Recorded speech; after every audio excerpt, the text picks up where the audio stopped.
Welcome back, guys. This is our last day planting, I think, knock on steering wheel. Maybe you recognize this field. This is the field that I did my first video in earlier this year, planting season. It was the field, one of the fields we started in. Sorry, my seat is squeaky, so if you hear squeaks, it's the end of the planting season, but we are replanting the field that we started out with because we have had a lot of rain in our area, and the first rain we had, and it was like right after we planted this field, we had 5 inches within a 10-hour period, and it just went down the row and just took down, going down these hills. As you can see, well, the camera never does the hills justice, but it just, whenever you get 5 inches of rain that fast, there's not a lot you can do. But it's become, we're contemplating going ahead on how we do some of our tillage practices. We love strip till. It's by far the best thing to plant into, but sometimes in these hills it creates a runway for those gully washers, and trying to figure out maybe next year different types of ways to mitigate running. Now, some might think that still run wherever you have the path of least resistance, or wherever you do just any kind of soil disruption, that water is going to find it, tends to run down that trench.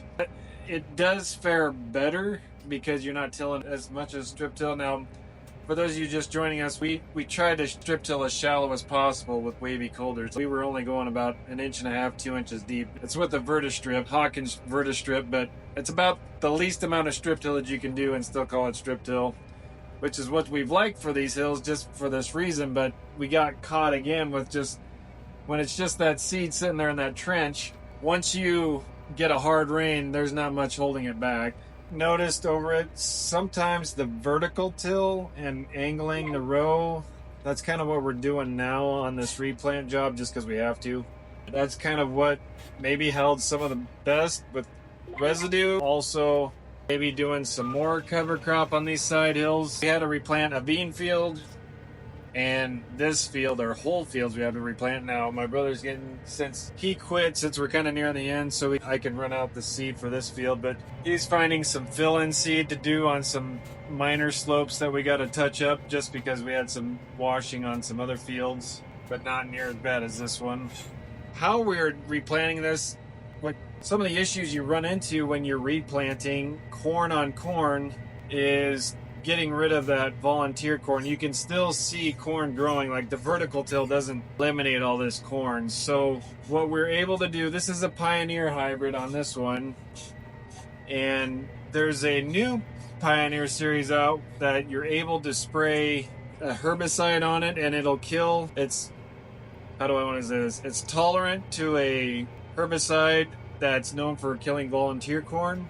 And this is what we planted. It didn't have it, but what we're replanting has that trait that's resistant to it. So we're able to hopefully come back out here, whatever stuff comes back up through as volunteer corn, meaning the stuff that we plant or old stuff from last year getting reseeded, is once it gets up a little bit, we're going to come out here and spray it with that chemical and hopefully eliminate the volunteer and overcrowding population, because corn does not like to be overpopulated. It's very finicky on how much population it's out here. So trying to find something to reduce that while replanting was what we were looking for. Luckily Pioneer had that solution. Now other corn hybrids or companies, some of them don't use Liberty Link, which is another chemical, but they offer some that have it, so that gives you options to do it. Now it doesn't work every time, and sometimes you get hosed if you planted that trait, but luckily we're able to use this to not have to worry about trying to eliminate all this corn with the tillage pass, because that's often hard to do. Corn wants to survive. Is this what it's like farming in Iowa, Illinois? It's crazy. We've been receiving quite a bit of rain lately, and we actually got another chance of rain. But like I said, hopefully we're done with mostly everything big.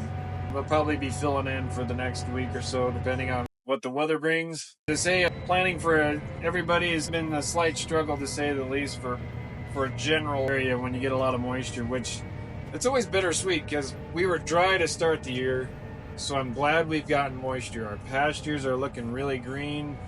It's really helped everything else. It's given us moisture to plant into. and it kind of mellows out the ground. The bad thing is when it comes so fast, so hard, and you have seed in the ground, it's just a little too much for that seed to hold itself. But I don't know. We're still hoping for a good year. It's only crop disaster number 8. I don't know. It's just farmer talk. But no, I thought I'd give you a short update on what we're doing now. And not much of a video, but it's an update. So, hey guys, thanks for watching, and we will see you on the next one. Later.